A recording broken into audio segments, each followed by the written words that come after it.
She just listens better. The phone lit up again at 12:43 a.m. Same number, no name. He turned the screen down. I watched the blue light leak across his face like guilt trying to hide under the covers. He thought I was asleep.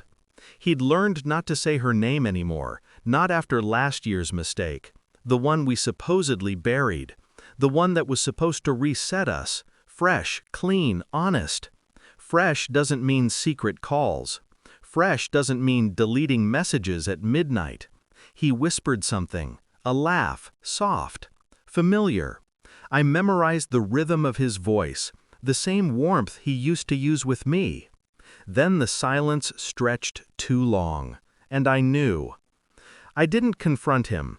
Confrontation gives liars room to adjust. I smiled instead, asked if he wanted coffee in the morning. He kissed my forehead, relieved. That was my first victory. The next morning while he showered, I mirrored his phone. It wasn't hard. I'd learned his patterns long before he realized I was paying attention. He used to say I overthought things. He was right. Overthinking saves lives. By evening, I had everything. Half-deleted messages. Her name buried under a new contact, Leo. The irony was almost poetic. Leo was no lion, just a voice that said, "I miss you.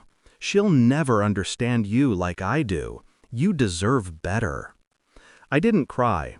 Emotion clouds precision. Instead, I studied their language, how he softened around her, how his tone bled tenderness. He'd never sounded that alive with me, not in months. I scrolled until I found the one that ended any illusion of misunderstanding. "I love how you listen. She just doesn't get me." And her reply, "That's because she still believes you." Belief, the most dangerous form of blindness. He came home later than usual that night. His shirt smelled faintly of new perfume, something floral and young. I asked about work. He said the same thing he always did. "You know how it gets." I nodded. I did know. Weeks passed. I stopped asking questions, stopped searching for explanations. Instead, I observed. The late-night showers, the locked phone, the tension in his jaw when I walked into a room unannounced. He mistook my calm for forgiveness. That's the beauty of silence. It lulls guilty men into comfort. While he slept, I gathered. Phone logs, cloud backups, receipts. A new SIM card bought the same week we started fresh. He'd built his new life beneath mine, thinking I'd never dig deep enough to find the roots. But roots always rise through cracks, given enough time.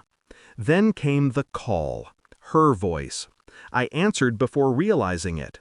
Silence at first. Then, quietly, "I didn't mean to hurt you." The words were surgical, clean, no apology, just an acknowledgement of crime. I didn't speak. I wanted to hear the rest. "He's not who you think. You should know that." And she hung up. For a moment, I almost laughed. Not because it was funny, but because truth finally had a sound, and it wasn't his voice. I decided to verify, not react. I followed his routines, his routes, his patterns. He always said he hated predictability. That's what made him predictable. Every Tuesday and Thursday, he worked late. Every Tuesday and Thursday, her building's elevator camera recorded his arrival at 8:12 p.m. Every Tuesday and Thursday, I watched the footage alone, in the dark, as if rehearsing grief before the final act. He was gentle with her, attentive, all the things he stopped being with me. I learned everything I needed to without him ever realizing I'd stopped being his wife and started being his witness. The night I decided to end it, the world was silent. He sat at the kitchen table, scrolling through his phone. I placed a small envelope in front of him. "What's this?" he asked. I said nothing. He opened it. Inside, photos, transcripts, the mirrored chat logs, the surveillance stills, and one line written on a note, She just listens better. He froze. His throat worked like he wanted to speak but couldn't decide which lie would save him. Finally, he managed, "It's not what you think." I almost smiled. They always say that. I leaned back. My voice stayed calm. "You promised me fresh. This looks recycled." He looked at me, desperate. "I made a mistake." "No," I said quietly. "You made a habit." His eyes filled. It wasn't regret, it was exposure. He wasn't sorry for doing it, he was sorry I found out. He reached for my hand. I didn't move. "You can't just leave like this," he said. "Watch me." "I love you." "No," I said. "You love being listened to." He flinched. That was the truth he couldn't survive. I didn't shout, didn't cry, didn't ask for explanations that would only insult my intelligence. I stood, took my coat, and walked to the door. He followed, panicked. "Where are you going?" "To reclaim my silence," I said. He didn't understand. He never did. I didn't destroy him. I didn't have to. Men like him rot from the inside once the mirror stops forgiving them.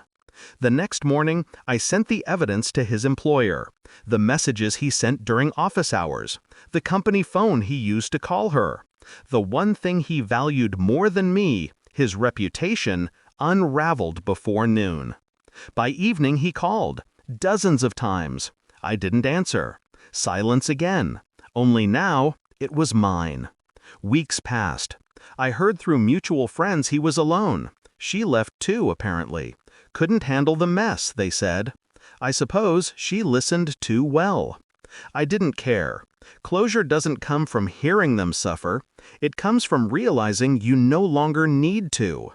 He once told me silence made him anxious. That's why he filled it with noise, lies, and confessions that sounded like promises. Now silence is all he has. And I find that love, I've learned, doesn't end in heartbreak. It ends in clarity. When you finally see the person you loved for who they are, not who you needed them to be. He thought I'd scream. He thought I'd crumble. He thought wrong. I didn't destroy him. I simply walked away and left him with the one thing he can't escape: himself.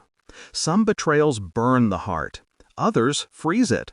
Mine turned to glass, clear, unbreakable, and untouchably cold.